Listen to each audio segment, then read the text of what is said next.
Hello everybody, it's Andrew Hutchings here, and this video is just about why some people are in really good shape while others aren't. And of course there's the reasons of genetics and steroids, but one reason people seem to overlook is that some people put a lot more time and effort into working out and being in good shape. Like I remember I was talking to someone one time, and he was interested in like how much does he have to do, like the minimum. And I'm like, well, you can just work out 3 days a week for like an hour and a half or an hour.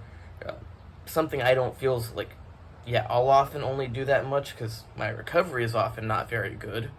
I've learned how to improve it recently, and just working out a little different, but largely also, even though I've always eaten really good, some reason recently adding, I'm outside a lot, some reason adding in vitamin D helped me a lot with recovery and extra minerals. I've always, for the last couple of years, supplemented magnesium because I'm always low in it when I get blood work done.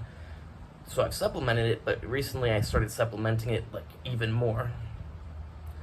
So yeah, even I will only work out like 3 days a week for an hour, hour and a half sometimes, but I told this guy that, and he's like, that's a lot. I'm like, it's just 3 days a week for an hour or two. And he's like, well, that's a lot of working out. Like, that's all the time. And it never crossed my mind that 3 days a week for like an hour and a half could seem like a ton of working out to somebody. And that's the difference between somebody who's not in shape and someone who is. Someone may be thinking, yeah, I'm down to work out, get in shape, and then you're like, okay, just work out 3 days a week for an hour, and they're like, that's a lot. No, it's not. And if you can't do even that, you're probably not going to build much muscle. Like, it's one thing if you've been working out for 10, 20 years, and now you go down to 2 days a week. Maybe you can get away with 1 day a week and maintain. But if you're trying to build yourself up, you got to do a lot of working out. And it's not just the working out, but you also got to eat all the right foods. So a lot of people will fall on one end of the spectrum or the other end, and they'll either just not want to eat much. They'll let's just use video game person for example. They'll just want to play video games all day, maybe snack on something, I don't know. I was thinking smoke some meth. They might be doing that. That's not going to help their bodybuilding either. Drink some soda. It's not very conducive to bodybuilding. And on top of that, if they're only going to work out like 2 days a week for 45 minutes or an hour, yeah, they're not going to build muscle. Then you got people on the other end of the spectrum who are just going to eat all sorts of junk. I mean, it's all about how much. So like, people consider pizza junk. I don't. It's about how much pizza you eat and when you eat it. Pizza might be exactly what you need. If you are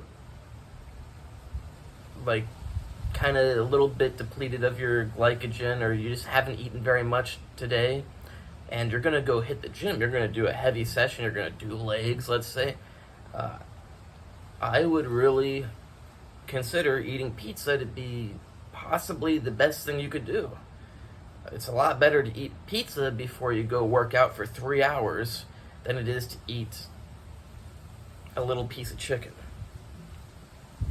Because pizza's got the good carbs, you got slow release protein from the cheese, you got the fat, and you got whatever else you got on there.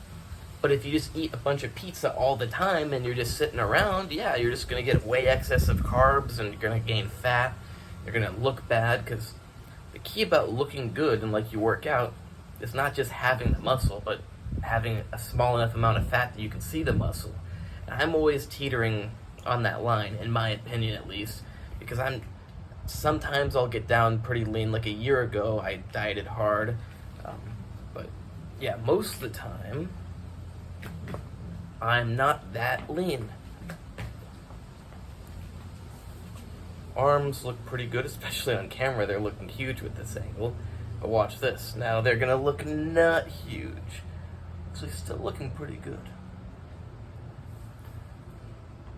Because the thing is, some people put a lot of time and effort into working out and building muscle, and some people don't.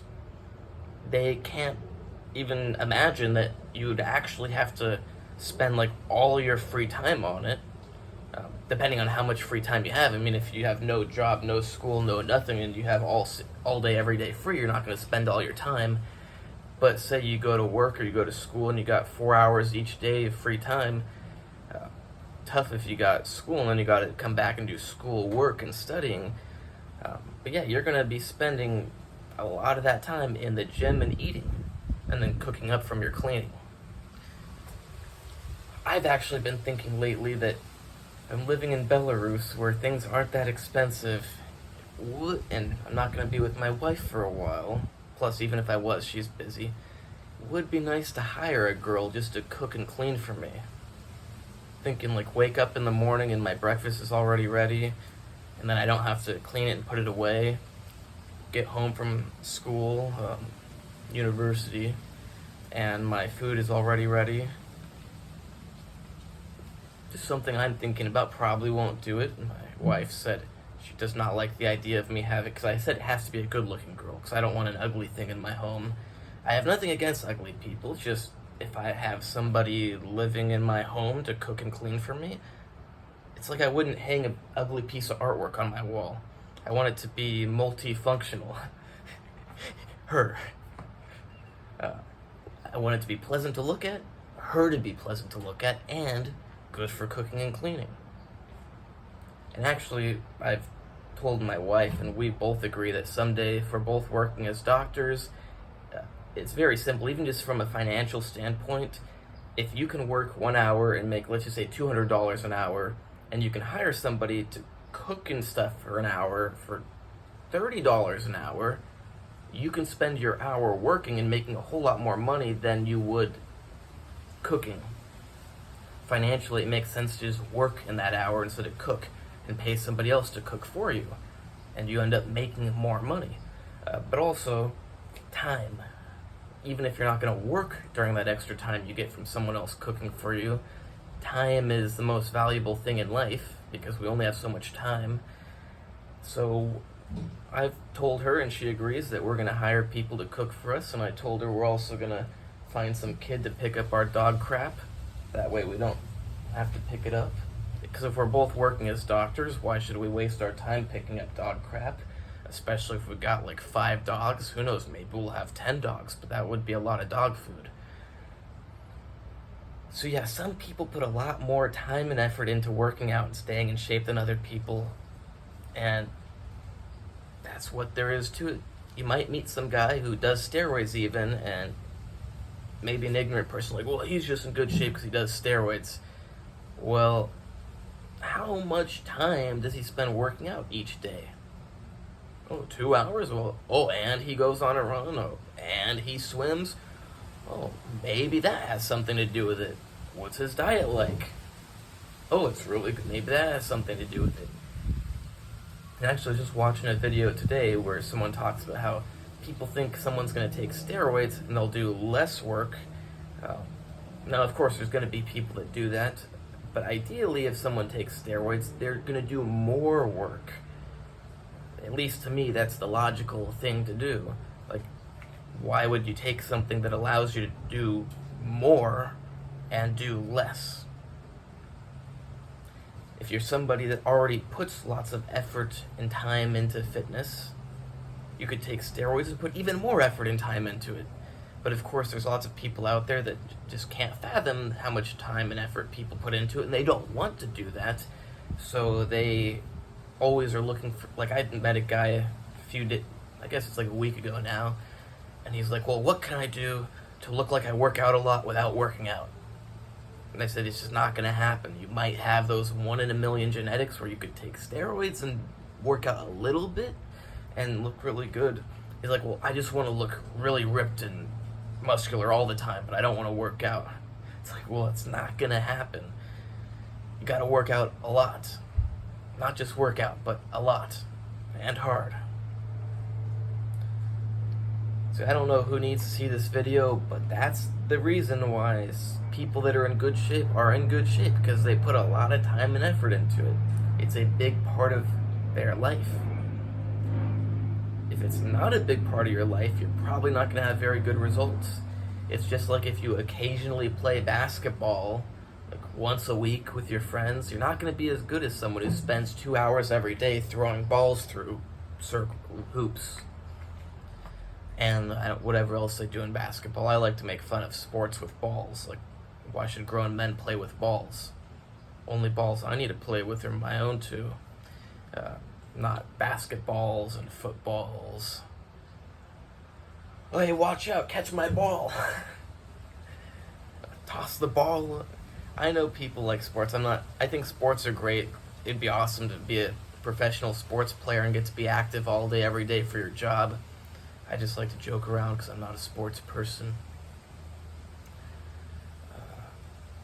So yeah, if you want good results, it has to be a big part of your life.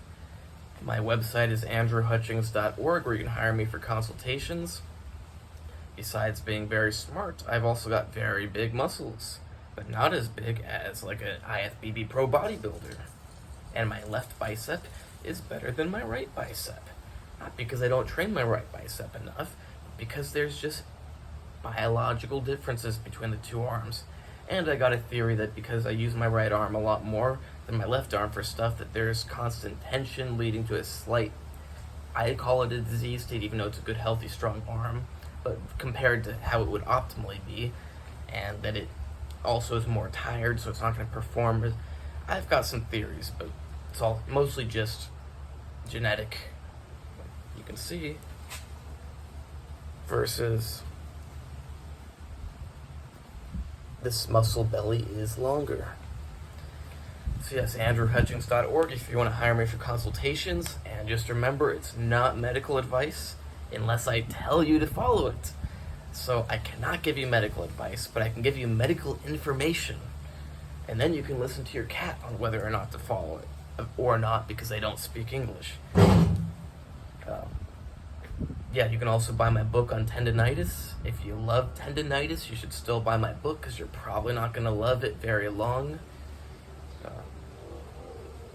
You might want to see a psychiatrist if you love your tendinitis. I mean, I'm not a person that believes in going to doctors.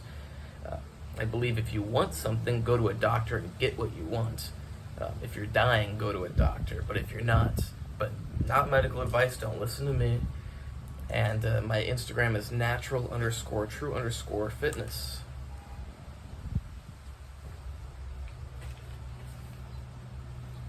I am trying to make my biceps bigger, so maybe I'm doing a good job.